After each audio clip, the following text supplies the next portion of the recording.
Hello everyone, welcome back to my channel.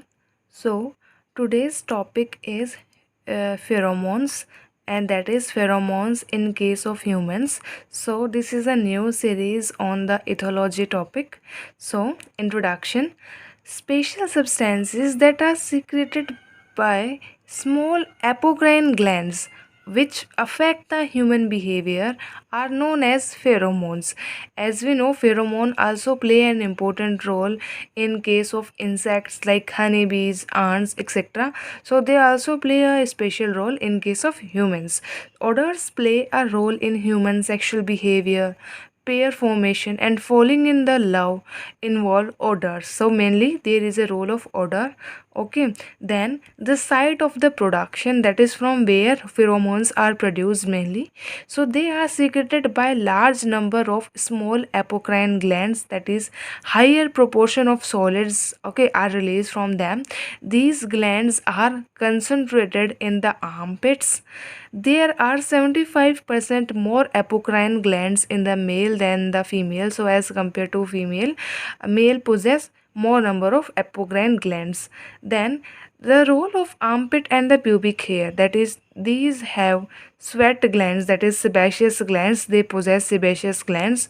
So the secretions from these stick to the hair, creating scent traps. It is best dispersed by the current of the air. Then McClintock in 1971 maintained the notes on the menstrual cycles of 135 girls of a hostel and observed synchronization in the onset of their menstrual cycles. The reason assigned was body pheromone, that is, there was a continuous, we can say, similarity in the time and the date of their menstrual cycle in the 135 girls, because they all, we can say, remain in contact with each other without not any particular male odor in their place. Then Dr. George Dodd identified a human pheromone from the male sweat, and it is X-androstenol. So, a perfume known as androne contains a trace of attractant pheromone, that is androstenol is used in perfume also. So, this is a diagram representing the process of detection of pheromones and its response that is produced by various organs of the body. That is, this is the smell, that is through olfactory nerve reaches to cerebrum, basically normally a smell, but the smell of that is basically pheromone is detected, and the cerebrum acts accordingly, activating the, we can say, hypothalamus. Okay, and hypothalamus is responsible for the hormone secretion.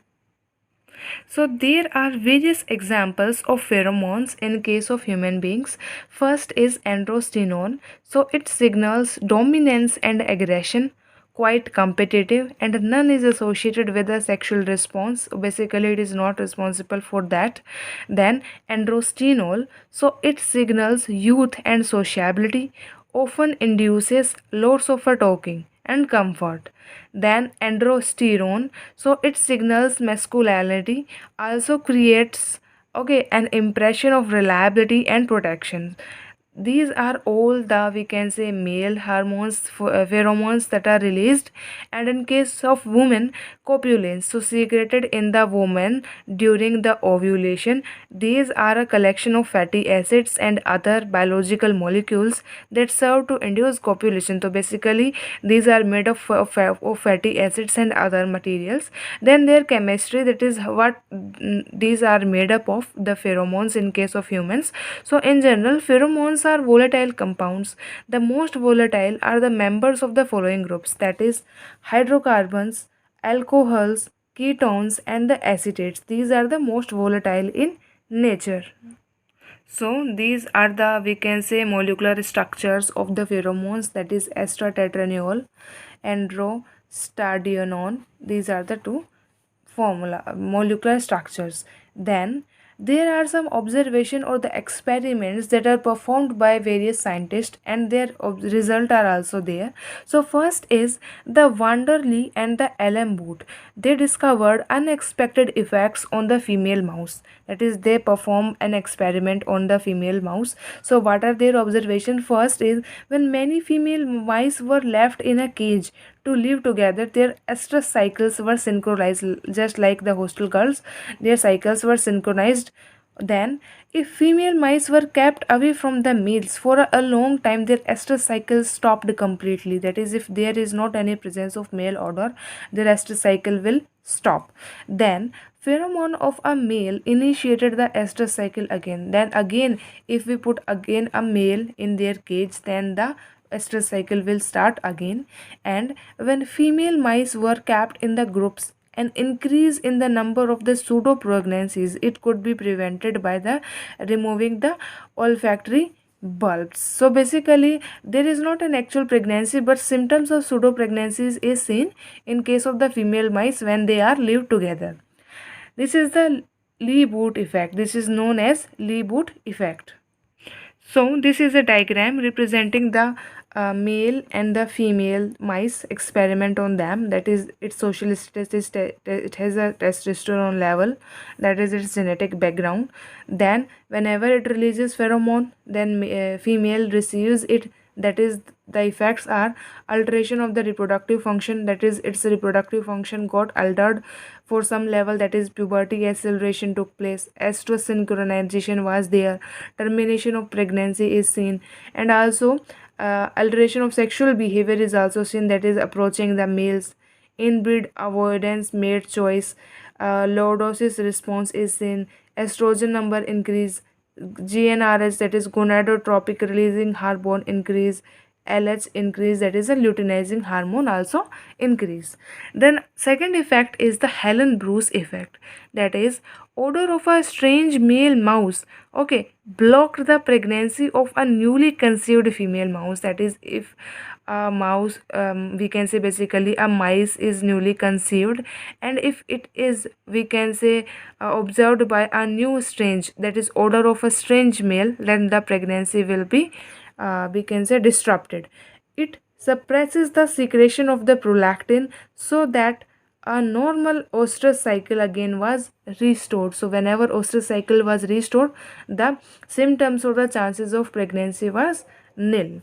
Then the Whiten effect. So Whiten in 1959 found that only females that have been grouped together do not mate as quickly when left with the male as do the females that have been isolated. So this is known as the Whiten effect. So this is a diagram representing the regulation of ovulation by the human pheromones. That is, here role of follicular pheromone is seen, the ovulatory pheromone is seen. The first is the pheromone exposure, the carrier controls, other factors are also there, and the variation is seen in case of changes in the cycle length in days. Then the sensitivity to the musk is strongest in the sexually mature women at the time of ovulation. Women who work with the musk products, that is, it is a product that is derived from a deer, have a shortened menstrual cycle, indicating that this male pheromone has some influence on the woman. This is also a effect of pheromone that is observed by scientists.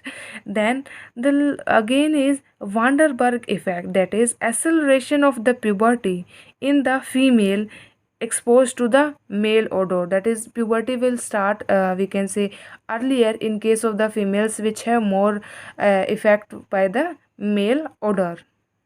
Then pheromones produced by the humans are washed away each time we bath. So if they are allowed to accumulate, a strong odor can be felt, that is known as body odor is formed basically when we are not removing them, we can say daily or simultaneously, that is body odor is formed as a result of that.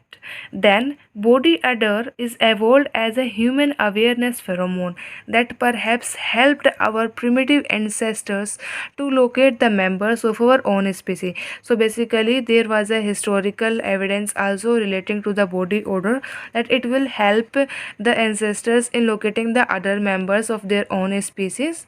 Then the results of the pheromone is that pheromone, that is the body odor, is that group cohesiveness is increased by that process, and also the purpose of facilitated breeding is also performed easily.